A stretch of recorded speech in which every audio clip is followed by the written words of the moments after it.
Pagi tadi kita telah pun menyerahkan suatu memorandum dan ini adalah memorandum yang sama yang juga diserahkan di 14 bandaraya di seluruh dunia ya.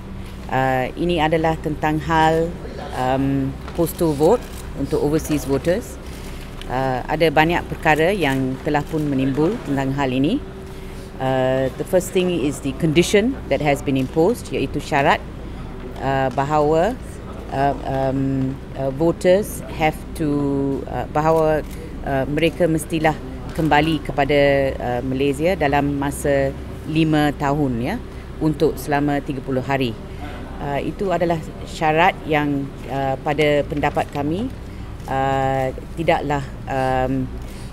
boleh ya dilaksanakan. It is unconstitutional. That's what we're saying. It's against the federal constitution, and it is unfair to the voters, because if they want to fulfill the conditions, they cannot do it now at short notice. So it disenfranchises a huge number of voters.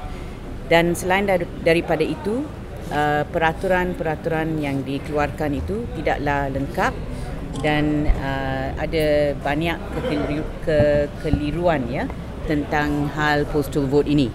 All the overseas missions are not giving the same advice. So we would like the SPR to engage with the overseas voters, the My Overseas Vote group, and all the relevant stakeholders to sort this out. Lagipun, another important thing is we want the SPR to allow, and the regulations provide for it, by the way, the 2003 regulations provide for it, for them to have a representative, for parties to have a representative at the embassies when the postal ballot is issued as well as when it is received. So itulah hal-hal yang ditimbulkan di dalam memorandum ini, and we hope the 14 cities ya, 14 bandaraya seperti berikut ya, di Perth, Sydney, Singapore, Paris, San Francisco, Osaka, Tokyo, Auckland, Geneva, Shanghai, London, Melbourne, and Suzhou, China. So these are the cities where exactly the same memorandum we handed today will be handed in all these cities. So we hope for some immediate action to be taken. Yes, because there's no condition as it stands.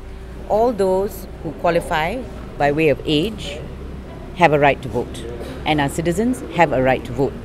You cannot limit that right. If you try and limit that right, in our view, it is unconstitutional.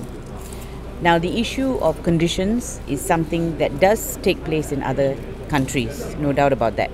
But you cannot suddenly impose it 1 month before the elections. So even if you try to fulfill, you can't. You can't fulfill that condition. So that's what we're saying is wrong with those conditions. And I think SPR shouldn't unilaterally impose those conditions. It's something that should be discussed in full before it's imposed. Well, we've said immediate. So that there should be immediate discussions to make sure that this doesn't become a mess, that the whole overseas vote issue doesn't become a mess, because at this point there's no clarity actually, and there's a lot of confusion. People are really confused. That's the problem, and the reason that's happening is it's so last minute. They've been talking about it for so long. Why is all this rush happening right now, just before the elections? To me, it's not acceptable, and I think it is incumbent on the EC to clarify this mess. Well, what we have said to people is that they should come home and vote. It's not just the issue of conditions, but the first priority our advice is come home and vote. Don't go for the postal vote because there's no clarity. So that's our first advice. But for those who cannot come home, then they should try and vote as postal voters. In other words, don't boycott. And we've asked them to let us know. If you're registered as a postal voter, let us know. We need to have the lists. We need to know where they can go and vote. We need precise information.